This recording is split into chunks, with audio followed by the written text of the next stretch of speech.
السلام عليكم ورحمة الله وبركاته على أحلى اخوات وأحلى متابعين في الدنيا كلها. ازيكم يا حبايب قلبي؟ عاملين ايه؟ النهاردة ان شاء الله هنقول قصة للأطفال عن أهمية الصلاة وتعليمها. يلا بينا يا حبايبي يا حلوين، تعالوا نسمع حكاية جميلة. حكاية عن شيء بيخلي قلبنا مرتاح وروحنا سعيدة وربنا راضي عنا. حكايتنا النهاردة عن الصلاة. الصلاة هي اللي بنقف فيها قدام ربنا ونحكي له كل اللي جوانا ونشكره على نعمه. في القصة دي هنعرف ليه الصلاة مهمة، وليه ربنا أمرنا بيها، وإزاي نخلي حياتنا أجمل. يلا نسمع الحكاية مع بعض ونشوف بطل قصتنا عمل إيه لما اتعلم يصلي. كان فيه طفل صغير اسمه أحمد، يحب اللعب والجري في كل مكان. كان أحمد فضوليا جدا ويحب إن يتعلم أشياء جديدة كل يوم. في أحد الأيام رأى أحمد جدته تتوضى وتصلي. كانت جدته تبدأ هادئة ومطمئنة جدا وهي تصلي. نظر أحمد إلى جدته وسألها بفضول: ماذا تفعلين يا جدتي؟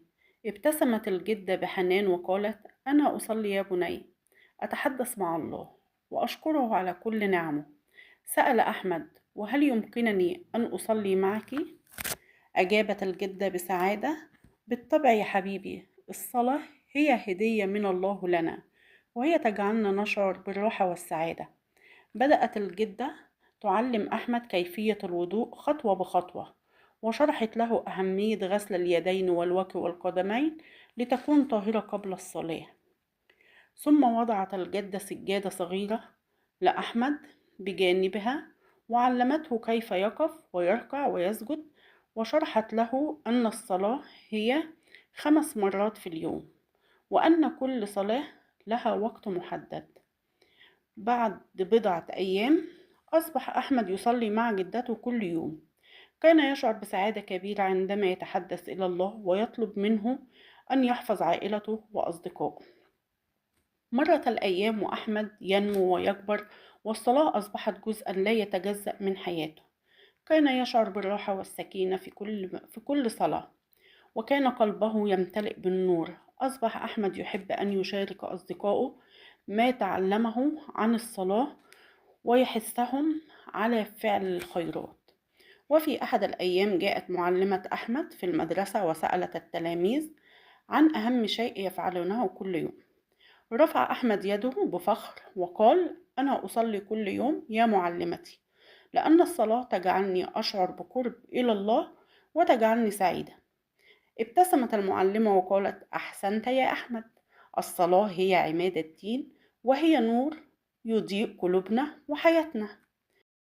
ومنذ ذلك اليوم أصبح أحمد مثالا جيدا لأصدقائه وزملائه في المدرسة.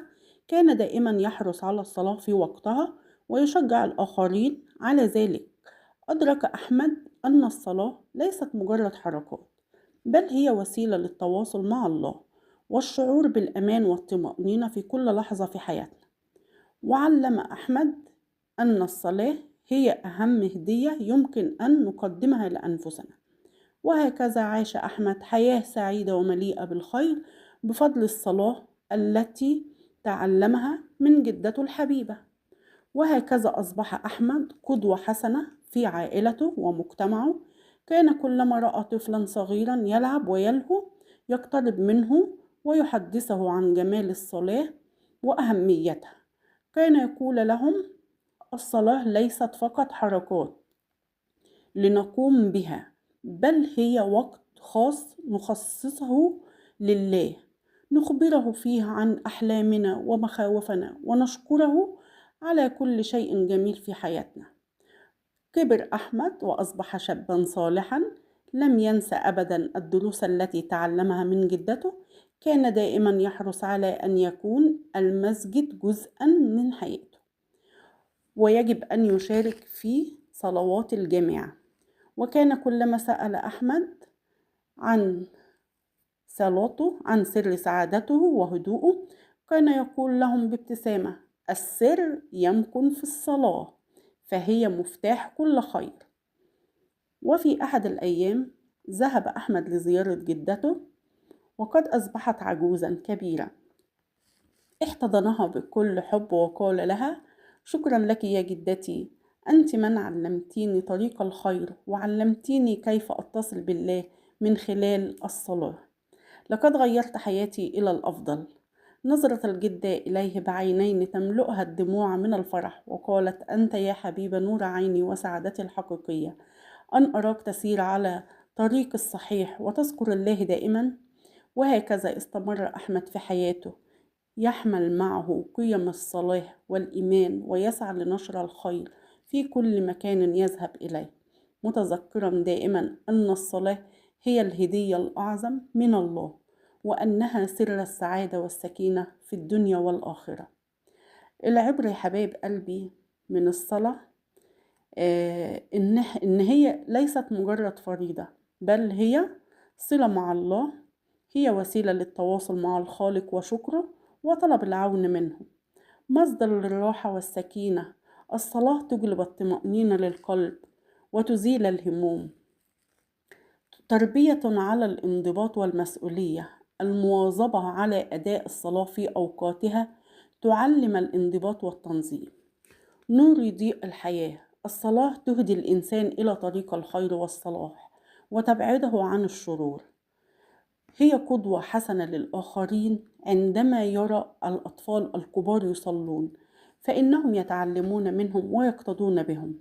تنمية القيم والأخلاق. الصلاة بتساعد على تهذيب النفس وتقوية الإيمان، مما ينعكس إيجابيا على سلوك الفرد وعلاقته بمن حوله. باختصار يا حبايب قلبي، إن قصتنا النهاردة بتؤكد على أن تعليم الأطفال، تعليمهم الصلاة منذ الصغر، يغرس فيهم قيما عظيمة تساعدهم على بناء شخصيتهم القوية وتجعلهم يعيشون حياة مليئة بالسعادة والرضا والأمان والطمأنينة. يا رب النهاردة تكون قصتي عجبتكم وتستفيدوا منها، وربنا يا رب يهدي ولادنا كلهم ويصلح أحوالهم. وقولوا لي بقى ايه رأيكم في التعليقات في القصة اللي أنا قلتها النهاردة.